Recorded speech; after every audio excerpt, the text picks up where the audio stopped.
All right, so it is, I think today's the 20th.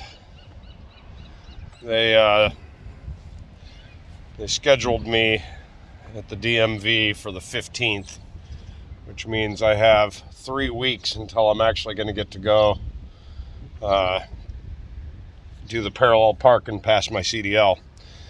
I am pretty convinced that the weird little gay manager of the office, who's a new guy, he's done 3 or 4 things that were, pretty nasty to me. Just things he said. He got upset with me because he called me one day to schedule driving the semi-truck, and I was in the middle of working, so I'm at a grocery store. I'm running around, as fast as I can, trying to get stuff that I needed. I'm on a timer. This is in a Safeway over in Oakland, and there were people all around me. I'm looking for a product. He told me on the phone that I was scheduled for the 16th and not the 14th, and so I moved over and looked it up because I was sure that I was right, but I was wrong. And I told him that on the phone. I said, "Oh, I'm wrong," but I still, with urgency, said, I need to get these hours in because I'm not going to be able to take the test if I don't have the hours in driving the truck. And the next week, when I was headed in to drive on that first day that I had assumed we had scheduled for the following week, he had not scheduled me. He had decided that I didn't want to drive that day. I took the entire week off so that I could make rent. And when I got back, or when I got there Thursday, he was telling me, "No, we didn't schedule you because you didn't want to be scheduled."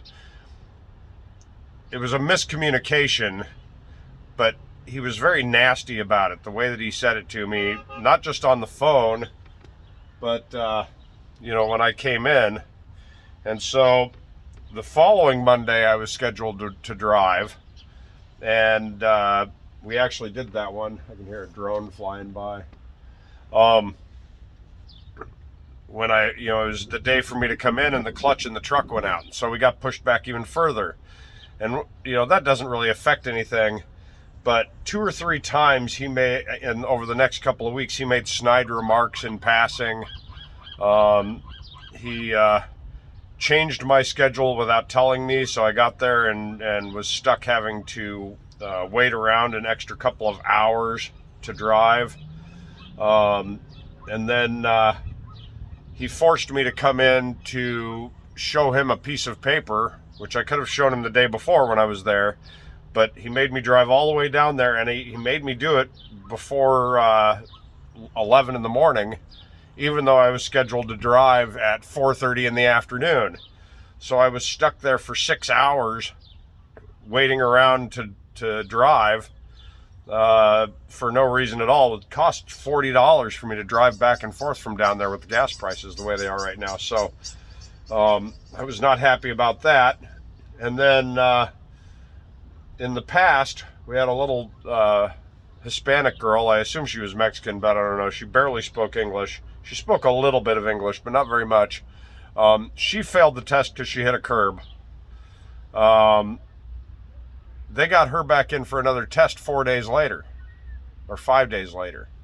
But for me, I failed the test, and he schedules me for 21 days later. 22 technically, because I got the schedule in yesterday. So, 3 weeks in a day. The last 4 people that failed the test got a second test within a week.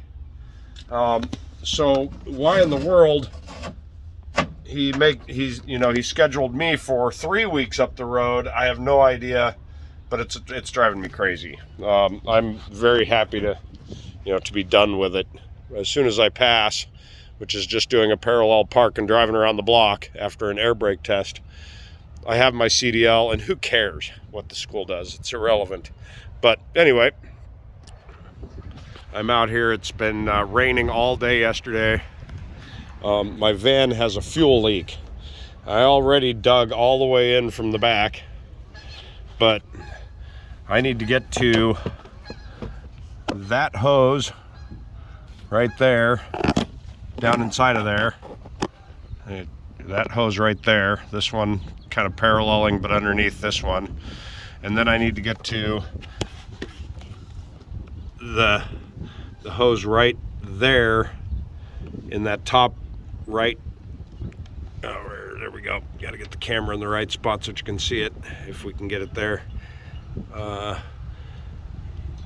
Basically right there at the top, you can see a hose that's curving from the left and going straight down, and I think that's the one that I have the problem with.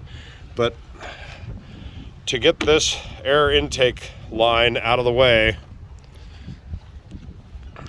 I wish I'd have realized this the other day, but it's the first time I ever tried to do it in two pieces. I have to take the dashboard bezel out, this entire strip across the bottom of the dashboard, remove this seat, take out the doghouse and the console, and then I can reach in there and remove one bolt and one clamp, and then I can take that thing out. So I have to take half my van apart, basically the way it feels, so that I can look at this hose right here that I'm pretty sure that one right there is the one that's leaking. And the reason is because if you look at that little circular thing right next to that hose, it's very grungy, and all the rest of everything on top of the pump is clean. And I have a very nasty fuel leak, which I happened to, when I took all this apart last week, I thought it was going to be my injector lines, because they were the ones leaking last year, well, like 4.5 months ago, but they were all tight. I started it up and looked at it after I'd tightened them, or went around all of them with a wrench, and I saw no leaks. So I put it all back together thinking, well, maybe I fixed it. Well, day before yesterday, because it rained all day yesterday, I was over in San Francisco, and I was running and the engine while I was sitting at basically like a cul-de-sac corner, and after I backed up, I could see a huge puddle on the ground. I'd lost probably a quarter cup of fuel in just the time I was sitting there at that stop sign. So I knew I still had a bad fuel leak.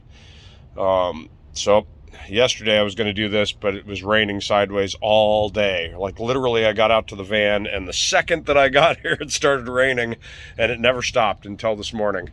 I woke up at 5:30 this morning and it wasn't raining. First time, in all that time. It's supposed to be raining, and as you can see, the clouds around us are, kind of look rainy, but I have to remove the bird's house, the bird's cage with these 2 milk crates under it, take all the stuff out from behind the console, remove this seat because the doghouse won't come out unless the seat's not there.